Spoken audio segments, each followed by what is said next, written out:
Hi, I'm Sheena Allen, your Caribbean College Planner and Student Advisor at the Student Center, and this is Advisors Corner. Hi, I'm Sheena Allen, your Caribbean College Planner. Have really strong grades, but they don't have the higher level math requirement. And I've actually visited this lovely campus. Now, in this segment, we are going to look at transcripts. We're going to talk a little bit about transcripts. Now, a transcript is usually part of the admission requirements. It's part of the documentation required when you are applying to a particular program. Sometimes if you're applying to boarding school, the school may ask for a transcript as well. If you're applying to an undergraduate program where is your bachelor degree or diploma, you usually are required to have a transcript, and even at the postgraduate and doctoral level. This particular document will come from a school that you've previously attended or you are currently attending and you're looking to move to the next step. It is a document that contains a report of your academic performance for each year of study at that particular institution. The transcript will also have information about any school leaving examinations that you've taken, whether it is the Caribbean Examination Council's exams, CXC, such as your Caribbean Secondary Examination Certificate or your CAPE, your Caribbean Advanced Proficiency Examination, or its equivalent, because you may be going to a school that is an international baccalaureate school or a school that is a Cambridge school where you would take A levels.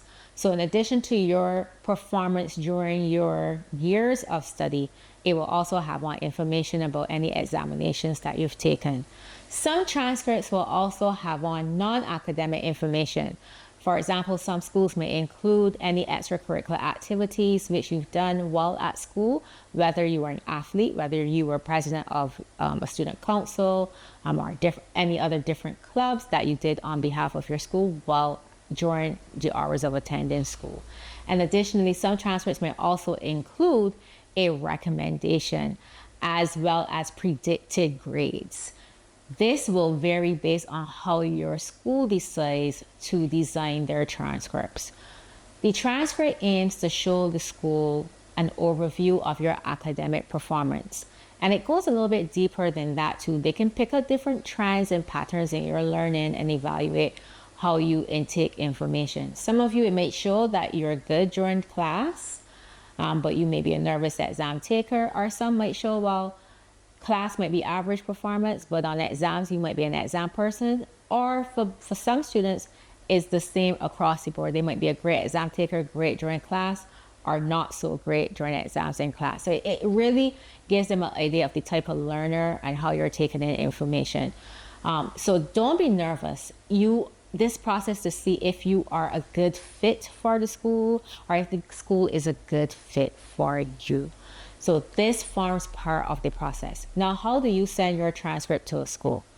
Depending on the school and their rules for how they would like to receive the transcript, if you are applying unassisted, meaning you are doing this process by yourself, some schools may allow you to have a copy of your transcript where you can upload it on an online application. In this case, the transcript will be treated as an unofficial transcript, but they will still use it in the interim to determine and make an assessment of you. There are some schools who will allow you to upload it unofficially and then still ask you to have the school send it before they make a decision. So you have to really know it varies by the institution that you're applying to, so definitely do your checks. In some cases, if you are applying assisted, where you are working with an authorized counselor, a professional counselor who is authorized to accept documentation on behalf of a school because they have a relationship with the school, they will allow the transcript to be received by that entity or that person and for them to send it to the school.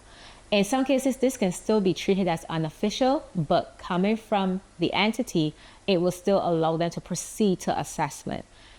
Again, this varies by institution as well. So do your due diligence in terms of how you want to go about this.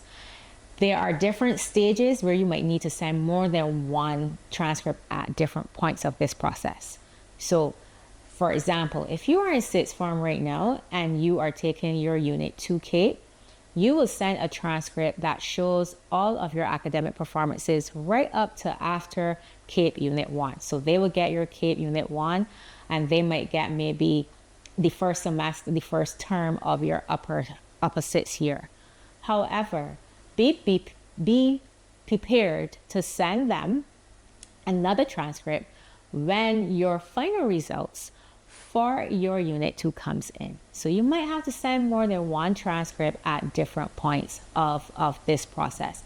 If you are also in a state college, you will have a transcript that might have your first year performance of your college. They might still then ask you to send an interim transcript, which will capture the first semester of your second year. So you might have to send more than one during this process. So it's important to do your due diligence when you are looking at schools, not just look to see if they have the program, but also research how they do their admissions. Some admissions are more complex than others, depending on the type of program and the type of school that you are applying to. And it's really good if you're going through unassisted, you definitely need to make sure everything is at you. But if you are getting some assistance, someone to guide you through the process, you will know when, where, and how to send your information to the school at the time of the admissions process. Now, at the Student Center is here to help you find, apply, and enroll into your chosen school and program. You can check out our various pipelines that you can use to apply. You can apply via the CupFest website, www.cupfestinternational.com, where you can apply to up to 3 schools listed on the site, and your application will be managed by the Caribbean Application Center.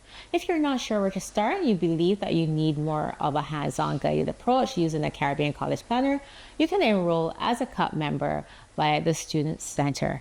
Check out more information on that via www.thestudentcenter.net. The Student Center provides you with platforms to assist you during this process, whether at the undergraduate level or the postgraduate level. Now, I hope you found this segment helpful. It has been brought to you by the Student Center, your official guide to higher education.